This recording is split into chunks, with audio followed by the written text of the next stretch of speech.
The Central Intelligence Agency has a top-secret file that remains classified to this day. The subject of this file is an American university professor. He didn't research weapons or have any military connections. He simply published a paper in 1953. The paper contained just one sentence. Mankind might not be Earth's first masters. That one sentence was enough to put him on their radar. Even stranger, an Indian archaeological team dug up a massive 50-meter-wide crater around the same time, where the rocks had all fused into glass. Scientists calculated that to achieve that effect, the temperature had to exceed 1,500 degrees Celsius. Only one thing on Earth can instantly generate that kind of heat: a nuclear bomb. But here's the problem. The crater was dated to 4,000 years ago. Who dropped a nuke on India? I looked into a lot of material, and found this might be even weirder than we thought. Because it's not just India. Similar traces of prehistoric high temperatures have been found at multiple sites worldwide. Furthermore, in the Mahabharata, India's most sacred epic, there's a description of a weapon that emits the light of 10,000 suns and burns entire nations, where survivors lose their hair and fingernails. That description matches the symptoms after the Hiroshima bombing exactly.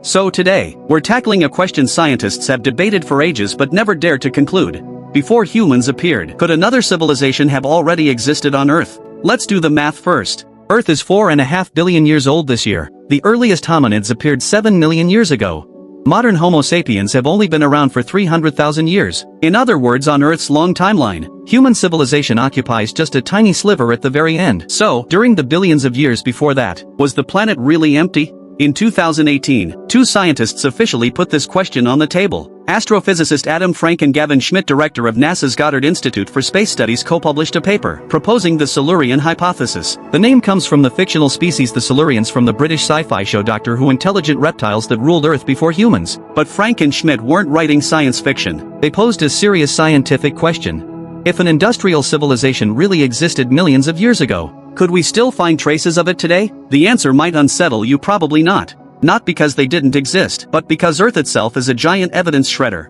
Think about it: if all of humanity vanished today, how long would it take for everything we're proud of, skyscrapers, highways, nuclear plants, to completely disappear? Scientists say about 10,000 years. Plate tectonics kneads the crust like dough over and over. Erosion grinds mountains into plains. Fossilization breaks down concrete and steel into basic elements. After 10,000 years, New York and Shanghai would be random piles of rubble, with no sign a civilization was ever there. 10,000 years is a blink of an eye for Earth. What if a civilization went extinct 100 million years ago? The traces it left would be harder to find than a grain of sand on a beach, but that doesn't mean there are zero clues. Frank and Schmidt pointed out, physical evidence disappears, but chemical fingerprints don't. If a prehistoric civilization burned fossil fuels like we do, the ratio of carbon isotopes would shift. If they used nitrogen-based fertilizer, nitrogen-15 levels would be off the charts. If they ever used nuclear weapons, plutonium-244, a radioactive element almost never found in nature, might linger deep in the rock layers. And some of these fingerprints have actually been found on Earth, beyond the giant Indian crater we started with. At archaeological sites in Rajasthan, northwest India, entire layers of radioactive ash were discovered. These anomalies are hard to fully explain by natural causes. Sure, volcanoes can produce extreme heat, but they can't easily explain why the ash has specific radioactive signatures. This leads to a bolder question. If a prehistoric civilization did exist, what would it have been like?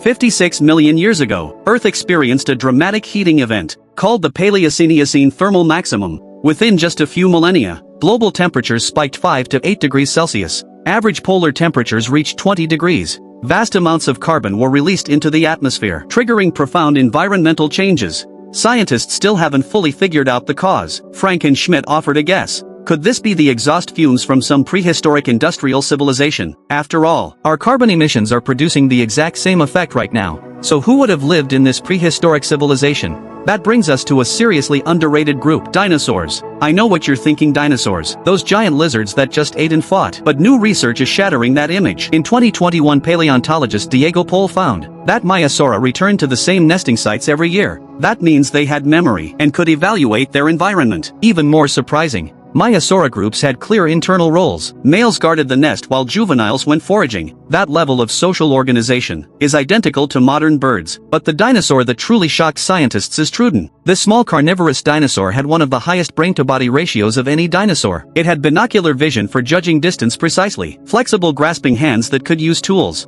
with an intelligence level on par with a modern parrot, able to learn and remember, and even optimize behavior through trial and error. According to a 2023 study in the Journal of Comparative Neurology, Truden's brain may have had a neuron count close to some primates. Paleontologist Dale Russell once proposed a stunning hypothesis. If that asteroid hadn't hit Earth 66 million years ago, Truden might have continued to evolve. Give it another 50 million years, it might have become an upright walking highly intelligent dinosauroid. It sounds like sci-fi, but the logic is sound. It took humans about 50 million years to evolve from early primates to today. Who's to say dinosaurs wouldn't have taken the same path? One asteroid just ended all the possibilities.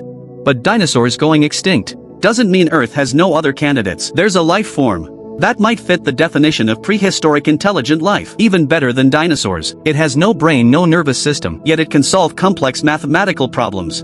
It's slime mold. In 2000, Japanese biologist Toshiyuki Nakagaki conducted an experiment that stunned the scientific world. He placed a piece of slime mold at a maze entrance, with a sugar cube at the exit. A few hours later, this single-celled organism with no brain found the shortest path through the maze. How did it do it? The slime mold extends threads in all directions to explore.